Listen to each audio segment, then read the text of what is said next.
Сәлем достар, сіздермен бірге Қызық екен арнасы. Ең алғашқы мүшеқап малдың шегінен жасалғанын білесіз бе?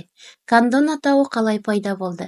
Және мүшеқаптардың қанша түрі бар екенін, қанша эволюциядан өткенін білгіңіз келсе, осы бейнероликтің соңына дейін тамашалауға шақырамын.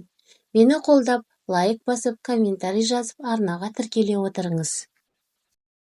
Мүшеқаптар ерте заманнан бері қолданылған. Оны әртүрлі материалдардан жасаған, қойдың шегінен, майланған қағаздан, матадан, тіпті тасбақаның қабығынан жасалған. Осы мақалаларды аудара отырып таң қалдым. Еркектерді қойшы, әйелдерді аядым. Мүшеқаптар қазіргі заманда қажетсіз жүктіліктен және жыныс жолымен жұғатын аурулардан, инфекциядан қолдану құралы ретінде пайдаланылады. Мүшеқаптар күні 13 ақпан екенін білесіз бе? Және бұл күн дата әлемдік деңгейде аталып өтіледі екен. Қызық, басқасы басқа, осы мүшеқаптарға бір арнайы күн береді десе сенер ме едіңіз? Ежелгі мысырлықтар жібектен жасалған мүшеқаптарды пайдаланған. Шын мәнінде олар жыныс мүшесінің басына түрлі түсті маталардың бөліктерін орап алған. Бұл әдістің қаншалықты тиімді екені белгісіз, бірақ ол ер адамның әлеуметтік мәртебесін көрсететін болған. Мата мүшеқаптардан басқа ежелгі египеттіктер, ежелгі римдіктер, ежелгі гректер басқа да материалдардан жасалған мүшеқаптарды пайдаланған. Мысалы, жоғарыда айтып өткендей, жануарлардың шегінен, негізгі қой мен ешкінің шектерінен жасалған. Қызық, бұларды пайдалану ересектерге қиынға соқты екен. Ал Қытайда майланған қағаз қолданылған. Жапонияда мүшеқаптар тасбақаның қабығынан жасалатын болған. Дәл осы жерде менің миым ортпай қалды. Арғарай әйелдер-ай деп әйелдерге жаным ашып, мәлімет іздеп кеттім.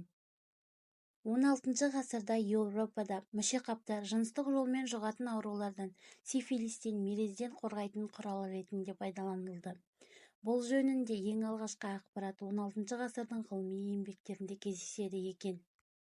1564 жылы итальяндық Габриэль деген дәрігер зығырдан мүшеқап ойлап табады. Бірақ католиктер бұны мақұлдамай мүшеқаптарға қарсы шығады. Мүшеқаптар қолданған ер адамдар Дон Жуан, ал әйелдер жезөкшеге саналып шеттетіледі. Айтпақшы, осы зығыр мүшеқап жүктіліктен қорғайтыны сол кезде белгілі болған. 1564 жылдан кейін мүшеқаптар қайта дами қоймаған. Католиктердің қарсы болуына байланысты. Тағы да айта кететін жайт, мүшеқаптар неге кандон аталуының тарихы. Қорғаныстың ең танымал әдісін 16 ғасырдың басында Чарльз Кандон атты дәрігер 6 әйелі бар ағылшын королі Генри VIII-ге арнайы жасап ойлап тапқан. Бұл мүшеқап патшаны аурудан, артық ұрпақтан қорғауға арналған. Бір қызығы, мүшеқап қойдың шегінен жасалған. Мүшеқаптардың кандон аталуы осы Чарльз дәрігердің атымен тығыз байланысты. Мүшеқаптардың эволюциялық тарихында ең үлкен жетістік 1839 жылы Чарльз Гудьер резеңке мүшеқапты ойлап тапты. Резеңке мүшеқаптар арзан, сапасы айтарлықтай жоғары болды. Кейін резеңке латекспен ауыстырылды. Латекс жұқа және берік материалдан жасалған. Осы жаңалықтан кейін мүшеқаптар шығару қарқынды түрде дами бастады.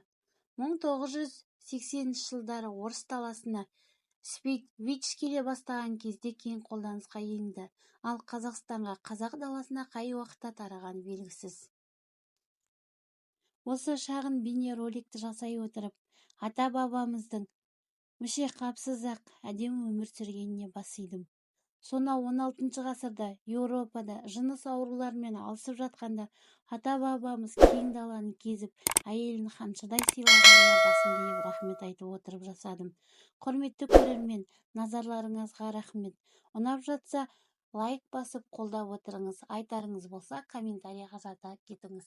Назарларыңызға үлкен